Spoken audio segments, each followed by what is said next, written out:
जय श्री राधा रानी सरकार की, जय श्री कृष्ण भगवान की, जय श्रीमद् भागवत महापुराण की। मंदिर श्री बंसी वाले महात्मा यूट्यूब चैनल की ओर से हम आप सभी भक्तों का हार्दिक अभिनंदन करते हैं। आज हम आपको सुनाने जा रहे हैं श्रीमद् भागवत महापुराण के 12वें स्कंध के तीसरे, चौथे और 5वें अध्याय की परम पावन कथा। इन अध्यायों की कथा काफी छोटी है, इसलिए आज की इस कथा में हम आपको 3 अध्यायों की कथा को सुनाने जा रहे हैं। इन अध्यायों के नाम हैं नाशवान राजाओं का हाल, काल गति का वर्णन और श्री नारायण भगवान जी की महिमा का प्रकाश। बोल श्री राधा कृष्ण भगवान की जय। बोल श्रीमद् भागवत महापुराण की जय। श्री सुखदेव जी महाराज आगे की श्रीमद् भागवत महापुराण की कथा का वर्णन करते हुए राजा परीक्षित से कहने लगे हैं कि हे राजन, जो राजा एक दूसरे को राज्य और धन लेने की इच्छा से परस्पर लड़ते हैं, उन्हें देखकर पृथ्वी हंसती हुई ये कहती है कि देखो, ये सब लोग मृत्यु के भोजन होने पर भी मेरे स्वामी बनना चाहते हैं। ये सब अपने पिता और पितामहों की मृत्यु को देखकर भी संसारी माया मोह को नहीं छोड़ते। ये लोग दूसरे की पृथ्वी, धन और स्त्री को लेने के लिए जितना परिश्रम करते हैं और अपने पराये को मार डालते हैं, उतना परिश्रम यदि वे काम, क्रोध, लोभ और बलवान शत्रुओं को जीतने में करें तो उनका परलोक सुधर जाए।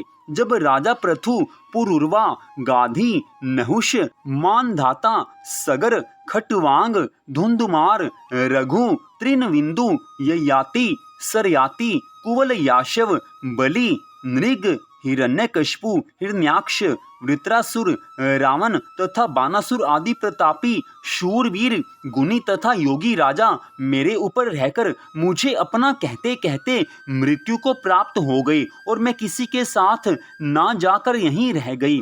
तब कलयुग के ये छोटे छोटे राजा जो कुछ भी पराक्रम और धर्म नहीं रखते, वे मुझे अपना मानकर परस्पर व्यर्थ ही लड़ते हैं। इसलिए मनुष्य शरीर प्राप्त करके ये उचित है कि अपने मन को संसारी मोहमाया से अलग रखकर श्री हरि की लीला और कथा को सुने और उन्हीं के चरणों में प्रीति लगाए रहें। ये राजा परीक्षित, कलयुग में यज्ञ, तप और योग आदि कुछ नहीं बन पड़ता, परंतु एक बात ये बहुत अच्छी है कि अन्य युगों में तो संसारी मनुष्य धर्मात्मा और दयावान होने पर भी बहुत समय तक यज्ञ, तप, पूजा और तीर्थ यात्रा करने से मुक्त नहीं होते थे। लेकिन कलयुग में केवल श्री नारायण जी भगवान का स्मरण करने, उनकी लीला कथाओं को सुनने तथा गंगा स्नान करने से ही भवसागर से पार उतर जाते हैं। जिस प्रकार महान पापी अजामिल अंत समय केवल अपने नारायण नामक पुत्र को पुकारने के कारण ही वैकुंठ धाम को चला गया था, उसी प्रकार कलयुग में श्री हरि का नाम लेते ही मनुष्य सब पापों से छूटकर पवित्र हो जाते हैं। अब चौथा अध्याय, काल गति का वर्णन। हे राजा परीक्षित, ब्रह्मा जी के एक दिन में 14 इंद्र राज्य करते हैं और रात्रि के समय प्रलय होने पर तीनों लोकों के सब जीवों का नाश हो जाता है। रात के समय ब्रह्मा सो जाते हैं। जब ब्रह्मा की आयु पूरी होकर महाप्रलय का समय आता है, तब अवर्षण होकर अकाल पड़ता है। अन्न न होने के कारण सब जीव भूख से व्याकुल होकर मर जाते हैं। पाताल में शेष नाग विष उगलते हैं और आकाश में श्री सूर्य नारायण भगवान अपने तेज से 14 लोकों को भस्म कर देते हैं। इसके अनंतर प्रलय काल के मेघ इतना जल बरसाते हैं कि पृथ्वी पर जल के अतिरिक्त और कुछ दिखाई नहीं देता। जल में, अग्नि में, वायु में, आकाश शब्द में, ये पांचों तत्व तथा अहंकार में, अहंकार महतत्व माया में, माया ईश्वर के रूप में समा जाती है। केवल आदि अंत से परे मन, शब्द, सतोगुण, तमोगुण आदि से रहित अविनाशी पुरुष श्री नारायण भगवान जी ही वर्तमान रहते हैं। ये महाप्रलय के लक्षण हैं। अब 5वां अध्याय, श्री नारायण भगवान जी की महिमा का प्रकाश। श्री सुखदेव जी महाराज आगे की कथा का वर्णन करते हुए कहने लगे हैं कि हे राजा परीक्षित, इस श्रीमद् भागवत महापुराण में श्री नारायण भगवान के लीला चरित्रों का वर्णन है। श्रीमद् भागवत महापुराण को उन पर ब्रह्म प्रभु का स्वरूप समझना चाहिए जिनकी नाभि के कमल फूल द्वारा ब्रह्मा जी उत्पन्न हुए थे। हे राजा परीक्षित, अब तुम तक्षक सर्प द्वारा काटने के कारण अपनी मृत्यु का भय मत करो। तुम सब स्थानों पर उन्हीं भगवान श्री कृष्ण जी को वर्तमान समझो।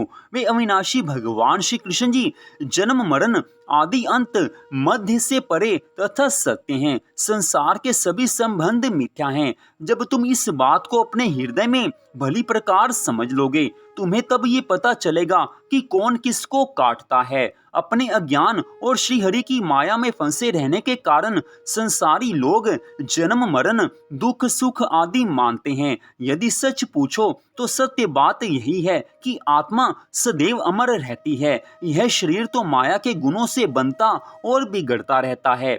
जिस प्रकार जल से भरे हुए पात्र में सूर्य की छाया पड़ने से अनेकों सूर्य दिखाई देते हैं और पात्रों को तोड़ डालने पर वह प्रतिबिंब फिर सूर्य में ही मिल जाता है, परंतु पात्र को तोड़ने से सूर्य का नाश नहीं होता, उसी प्रकार इस शरीर के जन्म मरण को भी समझना चाहिए।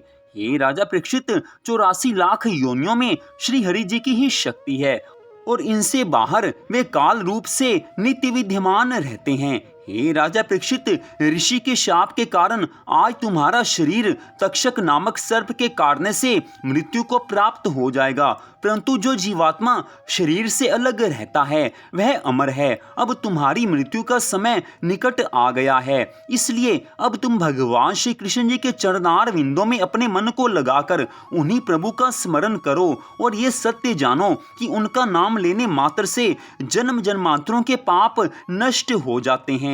तुमने श्रीमद् भागवत महापुराण की कथा का श्रवण किया है, इसलिए अब तुम्हारी मुक्ति होने में कुछ भी संदेह नहीं है। हे राजा परीक्षित, जो मनुष्य इस अमृत रूपी श्रीमद् भागवत महापुराण की कथा को सच्ची श्रद्धा भावना से मन को एकाग्रचित्त से कहते अथवा सुनते हैं, वे अवश्य ही मुक्ति को प्राप्त करके वैकुंठ धाम के अधिकारी होते हैं।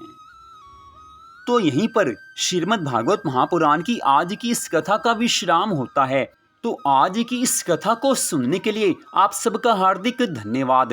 भगवान श्री राधा कृष्ण जी की श्रीमद् भागवत महापुराण की अनंत कृपा सदा आप सब पर, आपके परिवार पर बनी रहे, इसी मंगल कामना के साथ जय श्री राधा रानी सरकार की, जय श्री कृष्ण भगवान की, जय श्रीमद् भागवत महापुराण की, जय श्री सुखदेव जी महाराज की, जय श्री परीक्षित जी महाराज की। जय जय श्री राधे, जय जय श्री राधे, जय जय श्री राधे श्याम।